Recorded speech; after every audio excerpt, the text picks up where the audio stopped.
This is Matthew Hatchett, a.k.a. Hatch, and you are now listening to the One Bar and Lupagus Show. All right, welcome back to the One Bar and Lupagus Show. I am One Bar with a parched Lupagus, and we're talking more draft talk. We're talking about four guys that we do not want in round one. Yeah, we may not agree on these, but for the most part, we do. Pick 14. Different ways the Vikings can go, and some of these ways make us sick. Make us ill, and let's be clear, it's only February. 2 weeks from now, we could be singing a completely different tune and absolutely love these guys.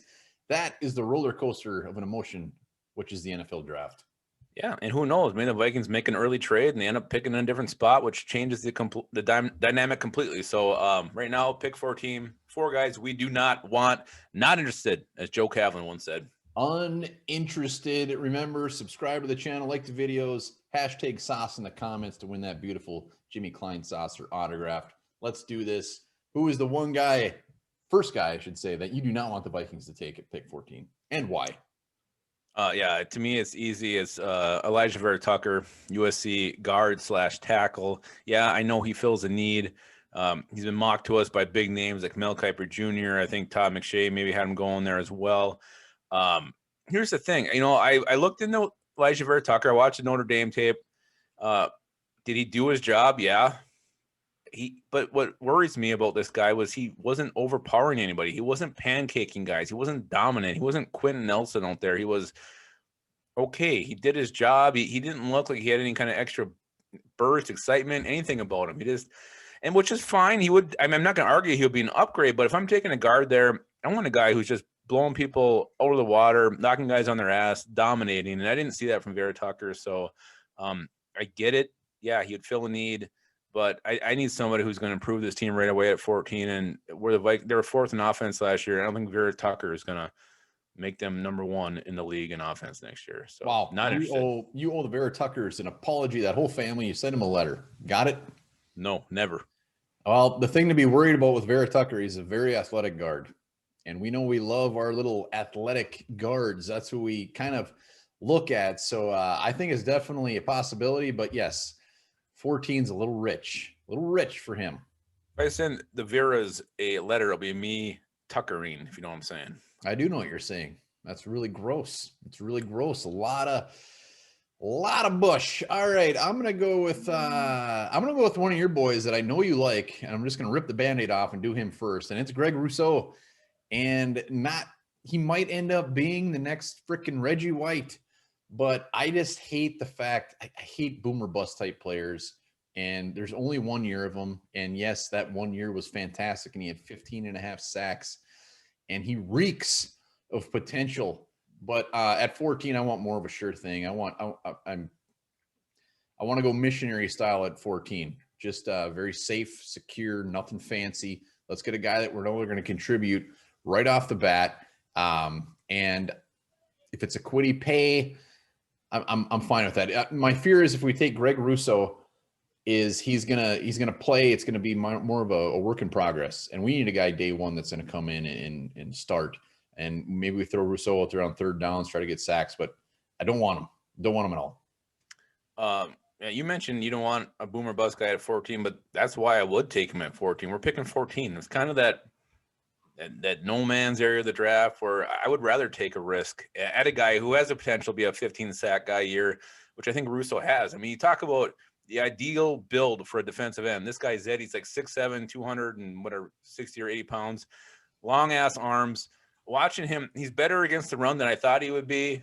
He's got a knack for finding the ball, poking it out, aggressive. He's not just a pretty boy out there. He plays mean, and I was super impressed. I wasn't expecting to like him as much as I did. The more and more I watched him, the more and more I got excited about him. And I'm willing to take a gamble on a guy like that. And I think he would see plenty of playing time right out the gate. So I think he would help us out quite a bit at 14. That's why I like him. And again, this wasn't something like I went in wanting to love. He earned my heart. He earned your heart, and that's a tough thing to do. It's a very tough thing to do. So I respect that.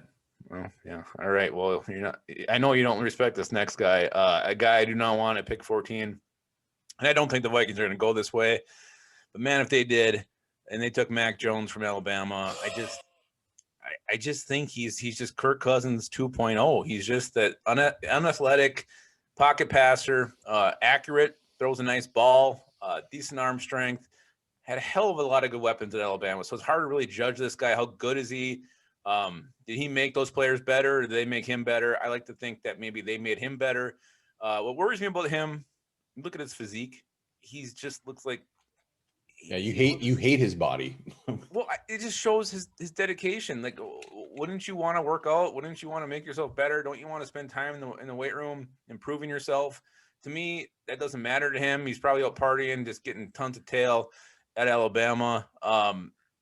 So to me, that's what concerns me about that. I don't care that he's out of shape. It's the fact that maybe he doesn't have the dedication to make himself as good as he could be. But to me, I just think, and if we take a quarterback, I want a guy who can move. I want an athletic quarterback. I want something different. I don't want another Kirk Cousins. I mean, I love Kirk Cousins, but I want to see something different back there for the Vikings moving forward. And you nailed that. That's the reason I do not want Mac Jones is he's kind of in that same mold. We need to mix it up. When Kirk Cousins is gone, we need to go a completely different route. We need to keep up with the times in the NFL. And that on top of the fact that no Alabama quarterbacks transition to the NFL.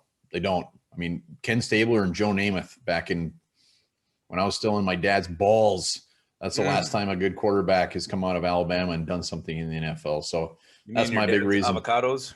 And his avocados. All right. My last guy is offensive tackle for Virginia Tech, Christian Darrisaw. And nothing against him.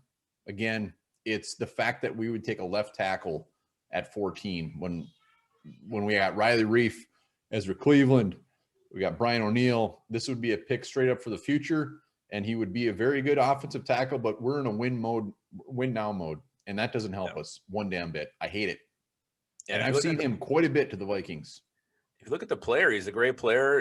You got to love everything he brings to the table, but to me, offensive tackle is a position you look at down the road. The Vikings giving Riley Reif $1 million, and you think that's a sign that he's going to come back. You got Ezra Cleveland, who you took last year to be your left tackle of the future. So you basically have two guys on the roster to be left tackle. Why would you bring in another one? Doesn't make any sense to me, especially for a team where I feel like they're in win now mode. I think Mike Zimmer, Rick Spielman, if these guys do not produce, make a deep playoff run, maybe even get to the Super Bowl itself, I don't think they're coming back next year. So why would they take a pick for the future like left tackle? Makes no sense to me. So love Christian Darrisaw. I don't like him to the Vikings. I think it's a horrible fit for this year. Yeah, a lot of mockers out there do like Darrisaw to the Vikings, though. And he's another guy that's all over the place. He's top 10 and he's late 20s. I hate it. I hate it. I'd rather have Greg Rousseau. Thank you. You know, what they're doing is they're like, hey, Vikings will line us horse shit. Christian Darrisaw is available. Let's give them the Vikings. They're not really looking into it. They're not trying. Just like Mac Jones isn't trying to do a push-up every night. I'm not worried about Mac Jones's body. I'm sure it's delightful. And those are our four guys that we do not want the Vikings to take. Let us know down in the comments who are the guys that you just cringe the thought of seeing the Vikings take in round one. Hell yeah. And let me know what you think about this. Semen contains the same amount of vitamin C as an orange.